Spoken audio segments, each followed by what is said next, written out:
5단계.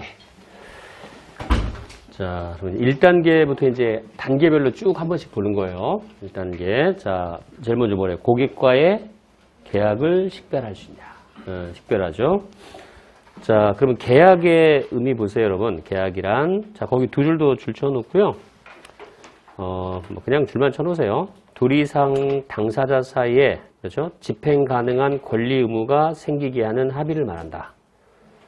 그리고 계약은 서면으로 할 수도 있고, 구두로 할 수도 있고, 기업 사업 관행에 따라서 암묵적으로도 체결될 수 있다. 회계상의 계약은, 그죠? 그렇게 될 수 있다. 그러니까 꼭 서면으로만 강제되는 건 아니란 얘기예요.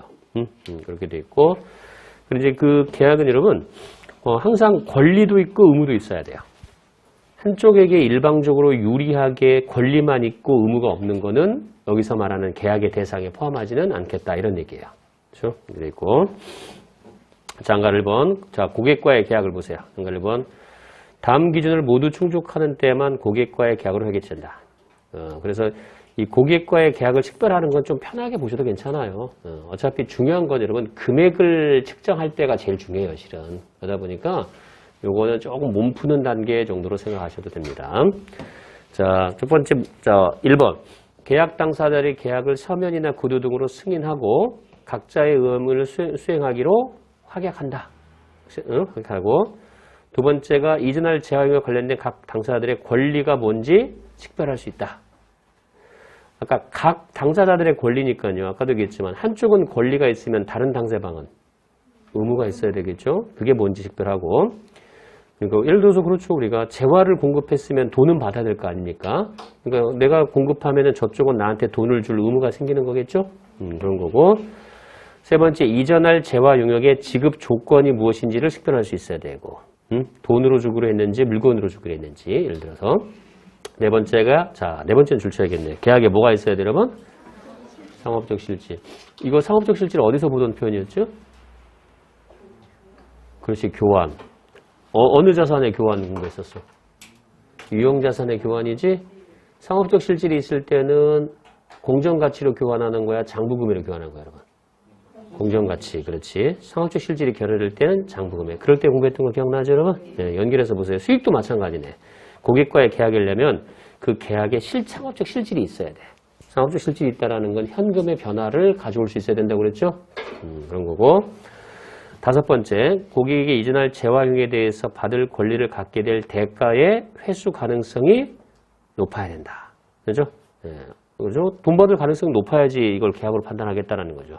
근데 이것도 어떤 의미냐면 여러분, 일만 해주고 돈 못 받을 것 같으면 그럼 권리만, 의무만 있는 거지 권리는 없다는 얘기죠? 그런 건 계약의 대상에 포함시키지 마세요라는 얘기야. 그리고, 그러나 이러한 계약도 계약의 각 당사자가 전혀 수행되지 않은 계약에 대해서 상대방에게 보상하지 않고 종료할 수 있는 일방적이고 집행 가능한 권리를 갖는다면, 자, 그 계약은 존재하지 않는다고 본다. 이해되세요? 무슨 소리인지? 그렇죠. 그러니까 권리만 있고 의무가 없으면 그 계약은 존재하지 않는다. 얘기죠? 이렇게 돼 있고 보시면 됩니다. 자, 그래서 이제 그 정도 보시고, 자, 밑으로 이제 쭉 내려오세요. 나머지는 지금 안 봐도 괜찮으니까 밑에서 네 번째 줄 보세요. 자, 거기 두 줄만 줄 칠게요, 여러분. 고객과의 계약이 계약 개시 시점에 고객과의 계약으로 처리하는 기준을 충족하는 경우에는 사실과 상행의 유의적인 변동 징후가 없는 한 이러한 기준들은 재검토하지 않는다. 그러니까 한번 계약으로 판단이 되면 사후적으로 여러분 유의적인 중요한 변동 사항이 없다고 하면은 그 계약은 계속 진척되는 걸로 봐라 이거야. 바꾸는 게 아니라는 거죠. 그래서 재검토 대상이 아니다.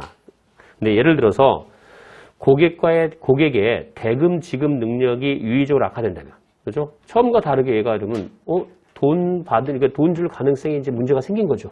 그럴 거면은 고객에 이전할 이 나머지 재화용에 대해서 받을 권리를 갖게 될 대가의 회수 가능성이 높은지는 재검토해야 되겠죠. 이렇게 유의적인 변화가 있을 때만 재검토하는 거지 그런 상황이 아니면은 처음 판단한 계약은 다시 재검토하는 것은 아니다. 그런 얘기죠. 됐습니다. 넘기시고. 자, 그 다음에 20페이지 자, 위에서 세 번째 줄 보세요. 자, 고객과의 계약으로 처리하는 기준은 충족하지 못하지만, 자, 고객에게서 대가를 받은 경우에는 다음 사건 중 어느 하나가 일어나는 경우에만 받은 대가를 수익으로 인식한다. 잠깐만요. 이 문장이 조금 잘 생각을 해야 되는데 여러분 봐봐요. 파란색. 계약이 고객과의 계약으로 처리하는 행위, 즉 계약으로 판단하는 기준을 충족하지 못하면 돈은 받았어요. 근데 이게 계약인지 아닌지 또 계약으로 판단할 수 있는 기준이 못 받으면 충족을 못했으면 그건 수익으로 잡을 수 있어요? 없어요? 그렇죠. 지금 하는 얘기가 뭐냐면 여러분 고객과의 계약을 아직 판단을 제대로 안 했는데 대가만 받은 거예요. 그럼 이건 수익이 될 수 있어요? 없어요? 없죠. 계약도 안 됐는데 5단계까지 가지도 않았잖아요. 그러니까 수익이 될 수 없죠. 그러면 이런 거 우리 뭐로 잡죠? 선수금. 그렇지. 수익으로 인식하지 않으면 이건 부채예요. 이거는 아직 수익으로 인식하지 못하는 단계 부채라서 이런 부채를 뭐라고 하냐면 계약부채라고 얘기를 해요. 그래서 여러분들이 이거 공부할 때는 그래요, 여러분. 구체적인 계정 과목은 선수금이지만 이런 계정들을 토탈해서 얘네들은 항상 뭐라고 부를 거냐면 계약부채라고 부를 거예요. 그렇죠? 계약은. 그래서 그런 표현들을 나올 테니까 그것도 좀 이해를 하세요, 이제. 자, 그래서 아직은 그래서 원래는 수익을 잡으면 안 돼요. 그런데 다음 중 어느 하나가 일어난 경우에만 받은 대가를 수익으로 인식할 거래요. 그래서 이제 동그라미 1번, 2번을 묶으시고 자, 그럼 언제 저걸 수익으로 바꿀 수 있겠니? 라고 하니까 고객에게 재화용을 이전해야 되는 의무는 남아있지 않고 더 이상 의무는 없고 고객이 약속한 대가를 모두 또는 대부분 받았고 그 대가는 환불되지 않는다면 할 일은 없고 환불될 것도 아니래요. 그러면 그건 수익 잡을 거고. 자, 두 번째, 계약이 종료되었어요.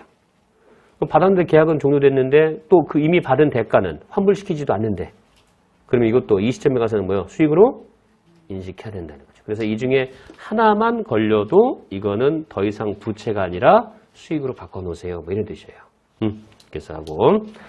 자, 그러나, 자, 그 밑에 동그라미 2번 4줄 더 내려줘. 그러나, 위의 사건 중 하나가 일어나거나, 그죠?